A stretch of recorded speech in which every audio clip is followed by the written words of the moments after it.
La selección natural es un proceso real y funciona para explicar ciertas clases limitadas de variación, los cambios a pequeña escala. De hecho, tenemos muchos ejemplos de esto. Para lo que no funciona bien es para explicar lo que Darwin creía que podría explicar, la verdadera complejidad de la vida.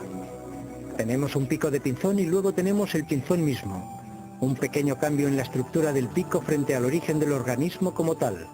Son fenómenos de escala diferente. Son problemas de clase diferente. Y el problema importante para la biología es comprender dónde funciona la selección natural y dónde no funciona, y el porqué de la diferencia. La evidencia es muy convincente, y todos veíamos que si dejábamos que la evidencia hablase por sí misma, nos llevaría en una dirección que nos alejaría de la selección natural hacia una conclusión distinta acerca del origen y de la naturaleza de la vida sobre la Tierra.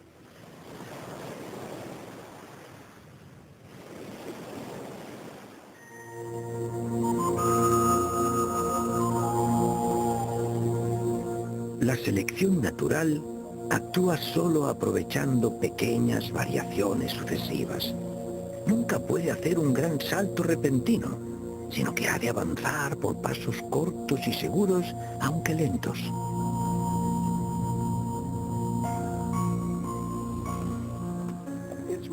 Es realmente interesante observar que cuanto más sabemos acerca de la vida y de la biología, tantos más problemas tiene el darwinismo y tanto más evidente se hace el designio. En las escuelas me enseñaron biología darwinista. Y luego en la facultad y en los estudios de posgrado, viví un ambiente que daba por sentado que la evolución darwinista explicaba la biología. Y de nuevo, no vi ninguna razón para dudarlo. En el siglo XIX, en vida de Darwin, los científicos creían que la base de la vida, la célula, era un simple glóbulo de protoplasma, como un pequeño fragmento de gelatina o algo que no era difícil de explicar en absoluto. Esta percepción no cambió demasiado hasta los años 50, pero en la última mitad del siglo XX nuestro conocimiento de la célula ha avanzado de manera formidable.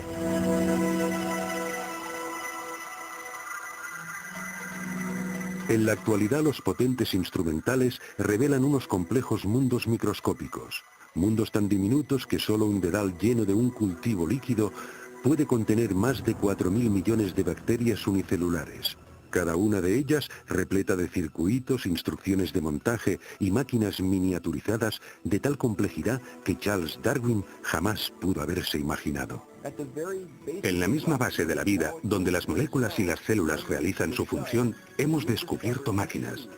Literalmente, máquinas moleculares. Hay diminutos camiones moleculares que transportan suministros de una parte a otra de la célula. Hay máquinas que capturan la energía de la luz solar y la transforman en energía utilizable. Hay tantas máquinas moleculares en el cuerpo humano como funciones realiza. De modo que cuando uno piensa en el oído, la vista, el olfato, el gusto, el tacto, la coagulación de la sangre, la acción respiratoria, la respuesta inmunológica, todo esto exige una multitud de máquinas. Cuando contemplamos estas máquinas nos preguntamos ¿de dónde vienen? Y la respuesta rutinaria, la evolución darwinista, es, desde mi punto de vista, sumamente inadecuada. Recuerdo la primera vez que miré un libro de texto de bioquímica y vi un dibujo de algo que se llamaba el flagelo bacteriano, con todas sus piezas en toda su gloria. Tenía una región de propulsión y codo, el eje rotor y el motor. Y contemplé aquello y me dije, esto es un motor fuera borda. Esto ha sido diseñado, no hay montaje de piezas al azar. La reacción de Digi no fue sorprendente, porque cada uno de los motores moleculares que impulsan a las bacterias en el seno de un líquido depende de un sistema de piezas mecánicas intrincadamente dispuestas. Estas piezas aparecen claras cuando se amplían porciones de una célula 50.000 veces. Los bioquímicos han empleado micrografías electrónicas como esta para identificar las piezas y la estructura tridimensional del motor del flagelo.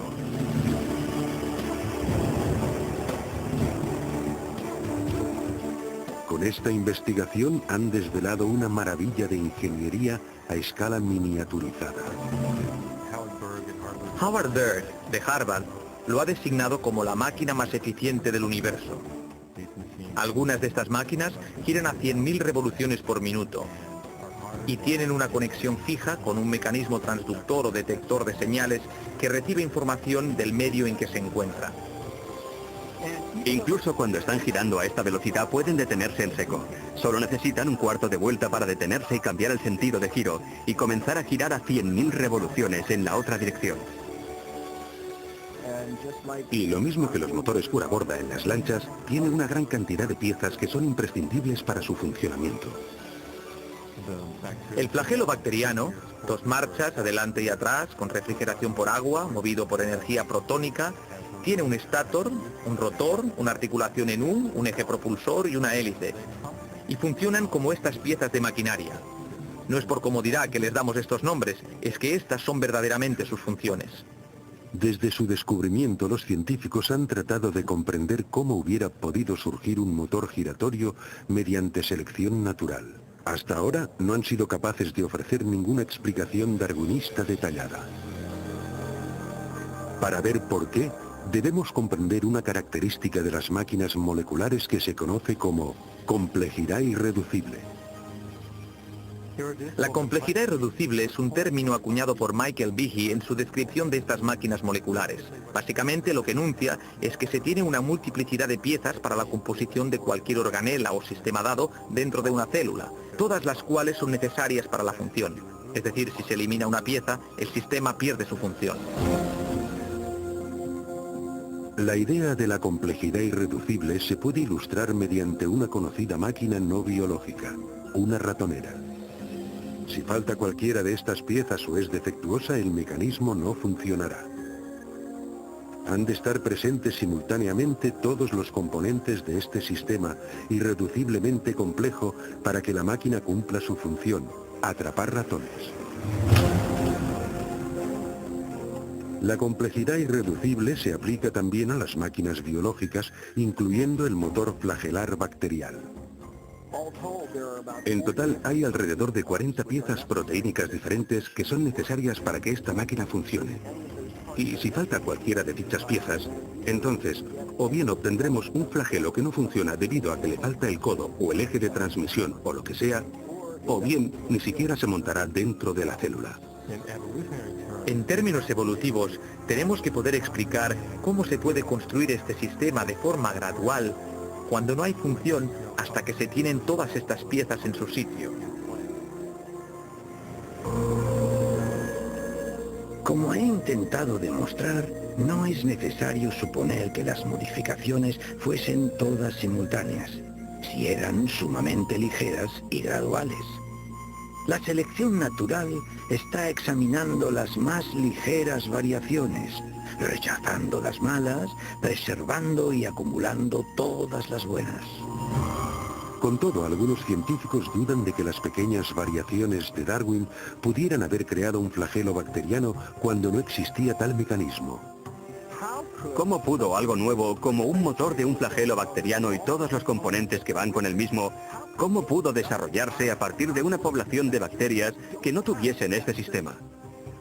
Y ello cuando cada cambio, según la teoría de Darwin, ha de proporcionar alguna clase de ventaja. Imaginemos un escenario así al inicio de la historia de la Tierra. Una bacteria en evolución desarrolla de alguna manera una cola y quizá incluso las piezas necesarias para unirla a la pared celular. Sin embargo, sin un ensamblaje completo de motor, esta innovación no proporcionaría ventaja alguna a la célula. En lugar de ello, la cola permanecería inmóvil e inútil, invisible para la selección natural que, por definición, solo puede favorecer cambios que ayuden a la supervivencia.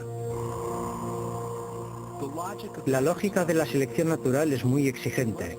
A menos que el mecanismo del flagelo esté totalmente montado y funcione de verdad, la selección natural no puede preservarlo, no puede pasar a la siguiente generación. El punto importante a comprender acerca de la selección natural es que selecciona solo con vistas a una ventaja funcional. En la mayoría de los casos, lo que hace la selección natural es eliminar cosas que carecen de función o que tienen una función que perjudica al organismo. De modo que si se tuviese una bacteria con una cola que no funciona como flagelo, lo más probable es que la selección natural la eliminase. La única manera en que un flagelo sea seleccionado es que el flagelo funcione, y esto significa que todas las piezas del motor han de estar en su sitio para empezar. De modo que la selección natural no puede producir el flagelo bacteriano, solo puede actuar después de que el flagelo está ahí y es operativo. En 1996, Michael Behe publicó un libro titulado La caja negra de Darwin.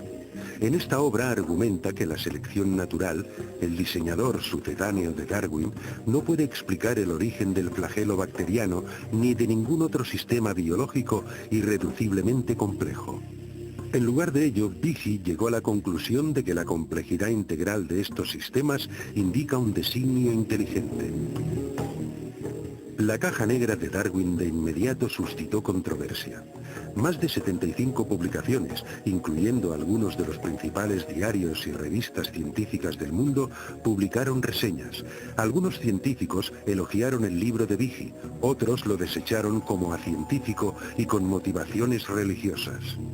Los críticos de Behe también insistieron en que había subestimado el poder de la selección natural.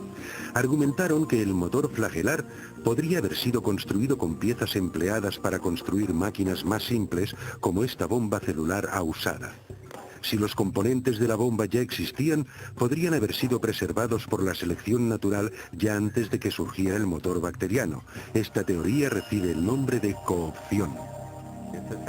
Esto básicamente dice que la evolución o la selección natural pudo en cierto momento tomar prestados componentes de una máquina molecular y utilizar algunos para construir una nueva. Scott Minnick ha estudiado el motor flagelar durante 20 años. Su investigación le ha llevado a cuestionar el argumento de la coopción. Con el flagelo bacteriano, hablamos de una máquina con 40 piezas. Sí, es cierto que 10 están empleadas en otras máquinas moleculares, pero las otras 30 son peculiares. Así que, ¿de dónde las vamos a tomar prestadas? Al final tendremos que explicar la función de cada una como si originalmente hubiera tenido otro propósito. Este argumento solo se puede seguir hasta el punto en que nos encontramos con el problema de que estamos tomando prestado de ninguna parte. Pero incluso si se concede que se tienen todas las piezas necesarias para construir una de estas máquinas, esto es solo parte del problema. Quizá más complejo, me parece a mí que más complejo, es el tema de las instrucciones de montaje. Esto nunca lo abordan los oponentes del argumento de la complejidad irreducible. Los estudios del motor flagelar han desvelado niveles aún más profundos de complejidad, porque su construcción demanda no solo unas piezas específicas, sino también una secuencia precisa de montaje. Las piezas deben fabricarse en el momento oportuno, con la cantidad apropiada de componentes. Deben montarse secuencialmente. Hay que poder saber si se han montado correctamente, a fin de no malgastar energía en una estructura que no va a ser funcional.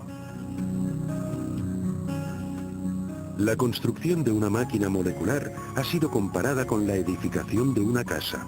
Los obreros siguen unos planos e instrucciones detalladas de montaje.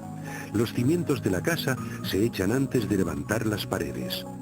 Las tuberías y la electricidad se instalan antes del acabado de las paredes, las ventanas antes del recubrimiento de las paredes y las tejas se ponen solo después de la primera cubierta impermeable del tejado.